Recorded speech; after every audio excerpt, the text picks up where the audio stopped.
कुर्बानी के पेश करने का कि हजरत इब्राहिम अलैहिस्सलाम जिस औसाफ के हामिल थे और हजरत इब्राहिम अलैहिस्सलाम के अंदर जो खूबियाँ थी वो हम तमाम मुसलमान उन्हीं के पैरोकार हैं, उन्हीं की उम्मत में से हैं।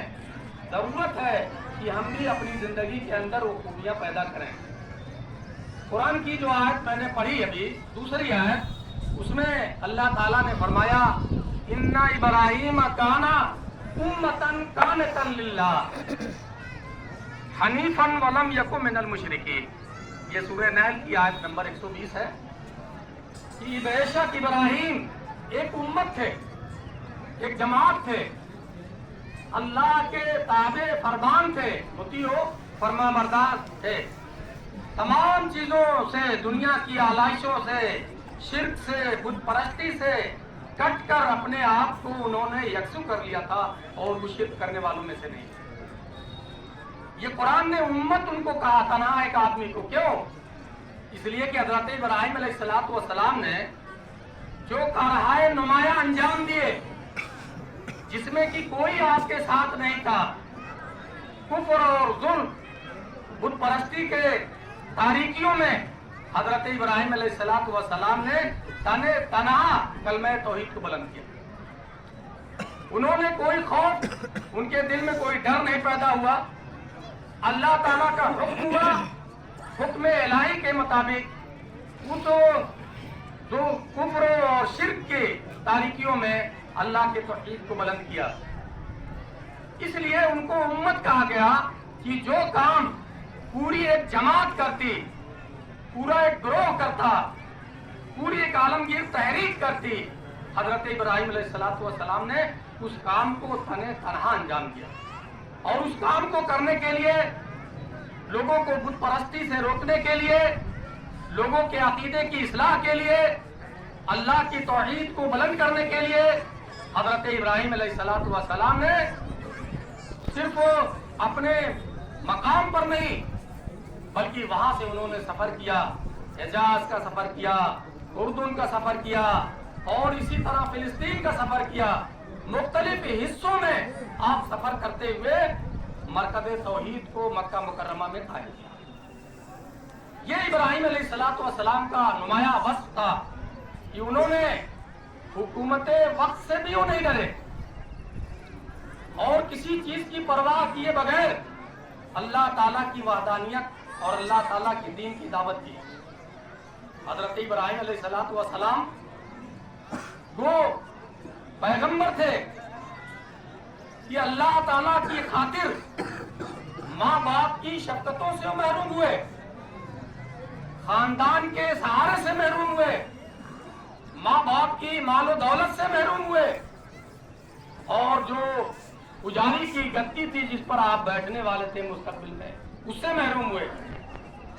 सारी चीजों को उन्होंने तज दिया, कुर्बान कर दिया और अल्लाह की राह में वो निकल पड़े और उन्होंने अल्लाह ताला की वाहिद जात को सहारा लेते हुए और तमाम चीजों से कटकर अपने रुख को उस जात की तरफ कर लिया जिसने आसमान की जमीन को पैदा। जो हम दुआ पढ़ते हैं कुर्बानी के मौके पर, इन्नी वज्जहतु वजहिया लिल्लज़ी फ़तरस समावाति वल अर्ज़ हनीफ़ा वमा अना मिनल मुशरिकीन। ये वही है, ये उसी वक्त की दुआ है, उसी वक्त के कलिमात हैं जब हज़रत इब्राहीम अलैहिस्सलाम ने तमाम लोगों से ऐलान बरात कर लिया कि जिन चीजों को तुम शरीक ठहराते उससे मैं बरी हूं, और ये कहा कि मैंने अपना रुख उस जात अक़दस की तरफ किया जिसने आसमान और जमीन को पैदा किया, और हर चीज से कट कर उन्होंने अपने रुख को अल्लाह की तरफ किया और ये कहा कि मैं शिर्क करने वालों से, शिर्क का इनकार किया खुलेआम, उसमें कोई कबाहत नहीं समझी, कोई खौफ नहीं, कोई चीज शामिल हाल नहीं हुई कि उनको इस चीज से रोक दे। तो इब्राहीम अलैहिस्सलाम की एक बहुत बड़ी खूबी ये थी कि वो उम्मत थे। दूसरी खूबी ये थी कि अल्लाह ताला के ताबे और फरमाबरदार। इसकी जिंदा और ताज़ा मिसाल यह है कि अल्लाह ताला ने जब जो हुक्म दिया उन्होंने उस हुक्म की ताबीर की। अल्लाह ताला ने हिजरत का हुक्म दिया, घर बार को छोड़ दिया, शहर को छोड़ दिया, माँ बाप को छोड़ दिया, खानदान को छोड़ दिया, सारी चीजों को उन्होंने तर्क कर दिया। حضرت ابراہیم علیہ السلام کو جو حکم ملا اس کی تعمیل حضرت ابراہیم علیہ السلام نے کی اور یہ اعلان کیا کہ میں مشرکین میں سے نہیں. اور دوسری خوبی حضرت ابراہیم علیہ السلام کی یہ تھی کہ ما کان ابراہیم یہودیا ولا نصرانیا ولکن کان حنیفا مسلما ومن کان من المشرکین. دوسرے مقام پر اللہ تعالیٰ نے فرمایا کہ ابراہیم یہودی نہیں تھا, ابراہیم نصرانی نہیں تھا, لیکن وہ حنیف تھا, مسلم تھا, اللہ کا مطیع و فرما بردار تھا, دنیا کی ساری چیزوں سے اپنے آپ کو کاٹ رکھا تھا جو ان کی قوم نے جس کی پرستش کیا کرتے تھے, اور یہ اعلان کیا کہ میں مشرکین میں سے نہیں. ایک جگہ اور اللہ تعالیٰ نے ارشاد فرمایا, اللہ تعالیٰ نے یہ فرمایا اذ قال له ربه اسلم قال اسلمت لك. یہ جذبہ دیکھیے ابراہیم علیہ السلام کا. اللہ تعالیٰ نے اپنے حضرت ابراہیم علیہ السلام سے یہ کہا کہ تم اسلام لے آؤ. اسلام لانے کیا مطلب, اسلام نہیں لائے تھے. یہاں اسلام کا مطلب یہ ہے کہ تم اپنی ذات کو میرے حوالے کر دو, میرے سپرد کر دو. مسلمان تو وہی گئے تھے, توحید کا کلمہ بلند کر رہے تھے اللہ تعالیٰ کے حکم سے, تو مسلمان تو تھے. اصلی کا مطلب یہ ہے کہ اپنی ذات کو, اپنی خواہشات کو میرے حوالے کر دو. حضرت ابراہیم علیہ السلام نے کہا اسلمت لرب العالمین, میں رب العالمین کے سامنے اپنی ذات کو حوالے کر دیا, اپنی خواہشات کو حوالے کر دیا, اور اللہ کا مطیع و فرما بردار جو بھی حکم ہوگا اس کی میں اطاعت کروں گا. ایک مقام پر اللہ تبارک تعالیٰ نے یہ فرمایا وَاذْكُرْ فِي الْكِتَابِ ابراہیم إِنَّهُ كَانَ صِدِّيقًا نَبِيًّا. حضرت ابراہیم علیہ السلام صدیق تھے, سچ بولنے والے تھے, حق گو انسان تھے. یہ وصفہ قرآن نے اپنے اندر پیدا کرنا. ہم مسلمانوں کو صدیق ہونا چاہیے, سچ بولنا چاہیے. حضرت ابراہیم علیہ السلام کو جب نمرود کے سامنے پیش کیا گیا اور نمرود کو جب دلائل سے اس کو زیر کر دیا, اس کو بڑی ہتک محسوس ہوئی, توہین محسوس ہوئی. جب یہ کہا کہ میں مردہ کو زندہ کرتا ہوں, زندہ کو مردہ کرتا ہوں, مجھے خدا مانو, حضرت ابراہیم علیہ السلام نے یہ کہا کہ اگر واقعی تو خدائی کا دعویٰ کرتا ہے, سورج مشرق سے نکلتا ہے صبح میں, تو مغرب سے نکلتا ہے. مبہوت رہ گیا, اور وہ اب اس کی کوئی دلیل اس کام نہیں کیا, تو اس نے یہ کہا کہ اس کو علاؤ میں جلاؤ. حضرت ابراہیم علیہ السلام حق ہوئی اور صداقت سے بات نہیں آئے اور اپنا کام کرتے رہے. آتش نمرود میں کودنا پسند کیا, اپنی جان کو بلا خطر آگ میں ڈال دیا. یہ الگ بات ہے کہ اللہ تعالیٰ کے حکم سے آگ جلاتی ہے اور اس کی تاثیر اللہ کی قبضے میں ہے. اللہ تعالیٰ نے یہ فرمایا کہ اے آگ تو ٹھنڈی ہو جا, اور اتنی ٹھنڈی مت ہو کہ حضرت ابراہیم کو تکلیف ہو. سلامت کا لفظ استعمال کیا, سلامتی کے ساتھ, کوئی تکلیف میرے بندے کے نام. یہ خوبی تھی حضرت ابراہیم علیہ السلام کی کہ وہ صدیق تھے, وہ سچ بولنے والے تھے, وہ حق وہ انسان تھے. وہ چاہے وقت کا بادشاہ ہوتا تھا, چاہے وقت کا بڑا آدمی ہوتا تھا, چاہے وہ دولت مند ہوتا تھا, حق بات وہ کہتے تھے. لیکن حق بات کہنے کا حضرت ابراہیم علیہ السلام کے ہاں ایک اسلوب تھا اور حکمت تھی, حکمت کے ساتھ کہتے تھے. اسی حکمت کے ساتھ ہمیں بھی حق بات کہنی چاہیے, اچھے اسلوب میں حق بات کہنی چاہیے, گستاخانہ اسلوب نہیں استعمال کرنا. یہ حضرت ابراہیم علیہ السلام کی زندگی سے ایک سبق ہم کو ملتا ہے کہ ہم اچھے انداز میں اپنے بھائیوں کو, برادران وطن کو دین کی دعوت دیں اور اس کو سمجھائیں. اور ایک دوسرے مقام پر اللہ تبارک تعالیٰ نے فرمایا وَاذْكُرْ فِي الْكِتَابِ إِبْرَاهِيمَ كَانَ صِدِّيقًا نَبِيًّا إِنَّ إِبْرَاهِيمَ لَحَلِيمٌ أَوَّاهٌ مُنِيبٌ. یہ 3 صفت کا ذکر کیا گیا کہ حضرت ابراہیم علیہ السلام یہ بردبار تھے, نرم دل تھے, اللہ کی طرف رجوع کرنے والے تھے. یہ 3 اوصاف تھے. بردباری ہمارے اندر ہونی چاہیے, ہمارا دل نرم ہونا چاہیے, ہر معاملے میں اللہ کی طرف پلٹنا چاہیے, اللہ کی طرف رجوع کرنا چاہیے. ایک وصف اور نمایا جو حضرت ابراہیم علیہ السلام کا, کہ حضرت ابراہیم علیہ السلام مہمان نواز تھے. جب 2 فرشتے حضرت ابراہیم علیہ السلام کے پاس آئے انسانی شکل میں, تو حضرت ابراہیم علیہ السلام پہچانتے نہیں تھے. وہ اندر گئے اور بھنا ہوا بکرا لے آئے اور پیش کیا. وہ لوگ کھاتے نہیں تھے اس لیے کہ وہ دوسرے کام کے لیے آئے.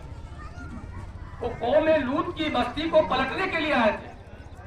حضرت اسحاق علیہ الصلوۃ والسلام کی پیدائش کی ولادت کی خوشخبری دینے کے لیے آئے.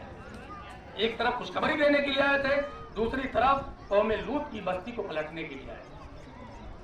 تو حضرت ابراہیم علیہ الصلوۃ والسلام کیا انتہائی میں مہمان نواز تھے.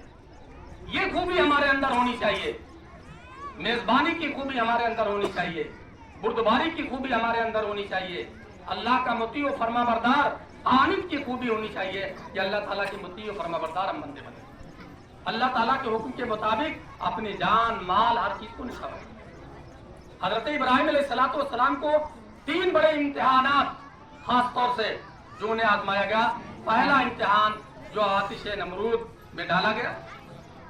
دوسرا امتحان جب بڑھاپے میں اللہ تعالیٰ نے آپ کو اولاد عطا کی, حضرت اسماعیل علیہ الصلوۃ والسلام پیدا ہوئے. تو یہ دوسرا امتحان حضرت ابراہیم علیہ الصلوۃ والسلام کا دیا گیا کہ اس شیرخوار بچے کو اس بے آب و گیا میدان میں لے جاؤ, چھوڑاؤ پہاڑیوں کے بیچ میں لے جاؤ.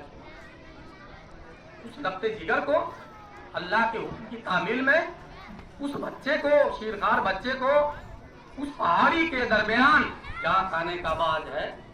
جو لوگ گئے ہیں حج عمرہ کے لیے انہیں معلوم ہے آج تو ترقی ہو گئی ہے. اس زمانے میں 1450 سال پہلے, تو 4500 سال پہلے اس کی کیا کیفیت رہی ہوگی, کیسا ہو کا عالم رہا ہوگا. نہ چرندے نہ پرندے نہ کوئی انسانی جان. اور وہاں پر حضرت ابراہیم علیہ الصلوۃ والسلام کو حکم ہوتا ہے کہ اپنے اس بچے کو چھوڑ دیتے ہیں. تیسرا بڑا امتحان حضرت ابراہیم علیہ الصلوۃ والسلام کا, جب وہ بچہ سن شعور کو پہنچتا ہے, 10-12 سال کی عمر کو پہنچتا ہے, تو پھر آپ کو خواب میں دکھایا جاتا ہے کہ حضرت ابراہیم علیہ الصلوۃ والسلام یہ خواب دیکھتے ہیں کہ میں اپنے بچے کو اللہ کی راہ میں ذبح کروں. نبی کا خواب یہ وہی ہوتا ہے. نبی نے اگر خواب میں کوئی چیز دیکھی تو اس کا کرنا ضروری ہوتا ہے. اس لیے حضرت ابراہیم علیہ الصلوۃ والسلام اپنے بیٹے اسماعیل سے رائے لے رہے ہیں, مشورہ لے رہے ہیں. یہ بیٹے بتا کہ میں نے آج یہ خواب دیکھا ہے کہ میں تجھ کو اللہ کی راہ میں قربان کر رہا ہوں. حضرت اسماعیل علیہ الصلوۃ والسلام نے کہا اے ابو جان اگر اللہ کا حکم ہے تو آپ کر ڈالیے, میں صابروں میں سے مجھے پائیں گے. اس لیے کہ وہ بیٹا بھی مطیع و فرما بردار تھا, وہ فرزند بھی اپنے باپ کا مطیع و فرما بردار تھا. ایک باپ کو بھی اس واقعے میں نصیحت ملتی ہے, ایک بیٹے کو بھی اس واقعے میں نصیحت ہے, اس کے لیے بھی ایک بیوی کو بھی نصیحت ہے اس واقعے میں, ایک ماں کو بھی نصیحت ہے اس واقعے میں. سب لوگوں کو نصیحت حاصل کرنی چاہیے. نوجوانوں سے میری درخواست ہے کہ حضرت اسماعیل علیہ الصلوۃ والسلام جیسے صالح اور نوجوان اور مطیع و فرما بردار بننے کی کوشش کیجیے. سرپرستوں سے یہ گزارش ہے کہ حضرت ابراہیم علیہ الصلوۃ والسلام جیسے وصف اپنے اندر پیدا کرنے کی کوشش کیجیے کہ اللہ تعالیٰ کے حکم کے مطابق اللہ کی راہ میں قربانی پیش کریں. جب بھی موقع ہے اللہ کی راہ میں قربانی کو پیش کریں. مال کی قربانی ہو, جان کی قربانی ہو, وقت کی قربانی ہو, کسی بھی محبوب ترین چیز کی قربانی کا مطالبہ اللہ تعالیٰ جن حالات میں کر دے ہمیں پیش کرنا چاہیے. تو یہی وہ قربانی ہے جو حضرت ابراہیم علیہ الصلوۃ والسلام نے اسماعیل علیہ الصلوۃ والسلام کو پیش کیا اللہ کی بارگاہ میں, اور اللہ تعالیٰ کو امتحان مقصود تھا.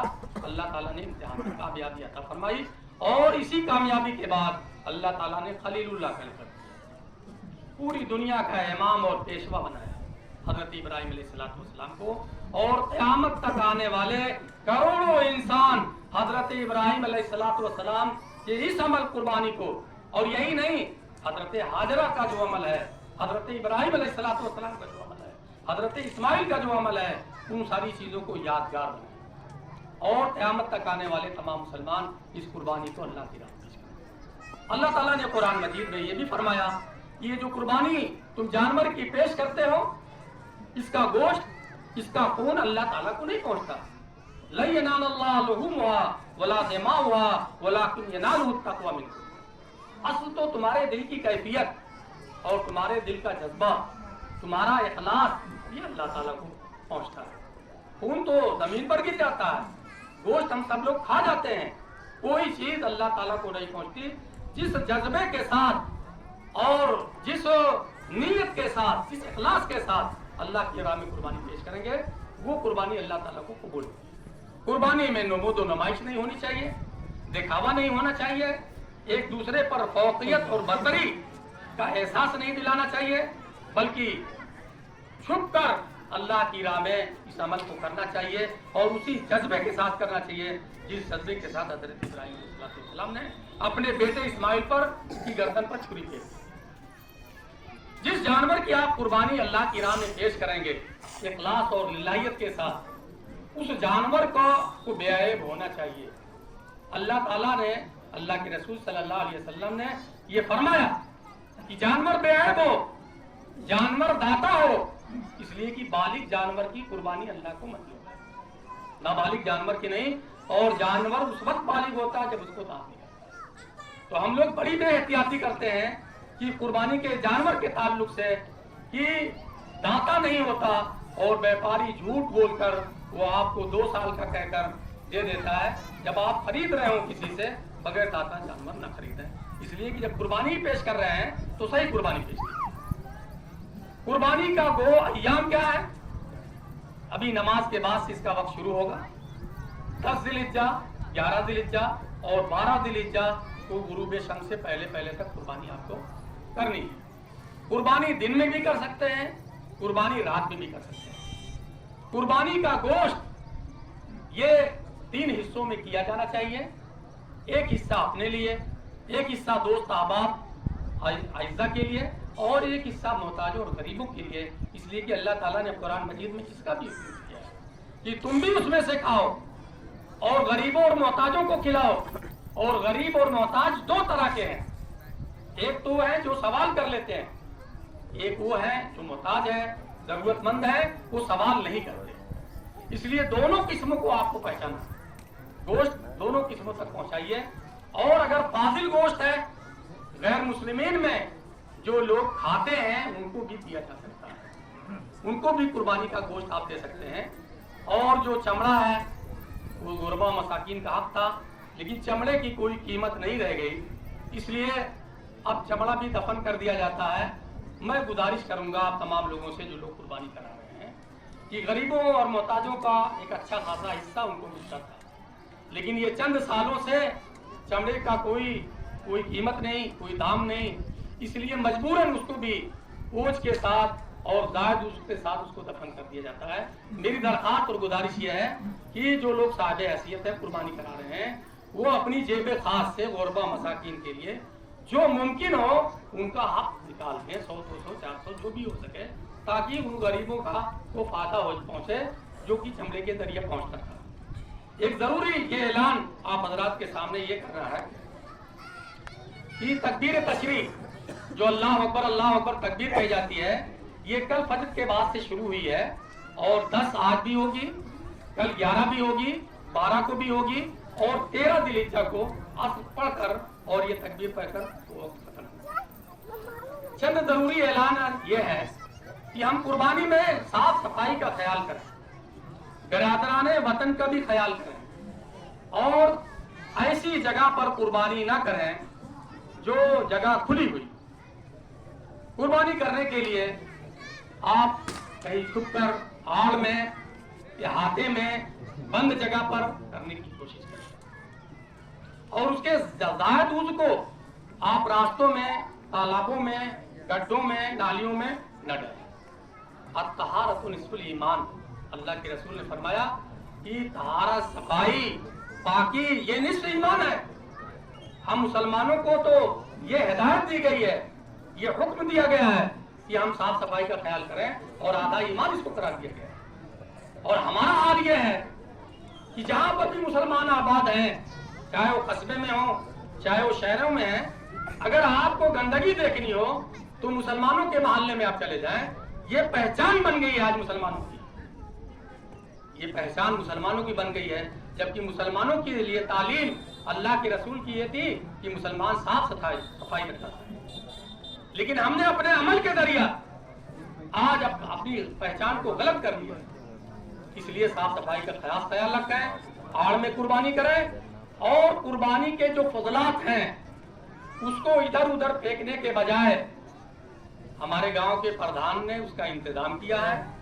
2 जगहों पर गड्ढा खुदवाया है, एक पश्चिम जानिब एक जंगल में, और एक ठेले वालों को भी मुतय्यन किया है कि वो तमाम लोगों तक पहुंचकर और उन तमाम चीजों को, कोच को और खाल को और जायद हिस्से को लेकर वो उस गड्ढे में डाल दे। ये 3 दिन तक उससे मामला किया है, लेकिन जो जिनका जानवर है वो हर जानवर उस गरीब को 70 रुपए दे देंगे, कैश देंगे, उधार नहीं।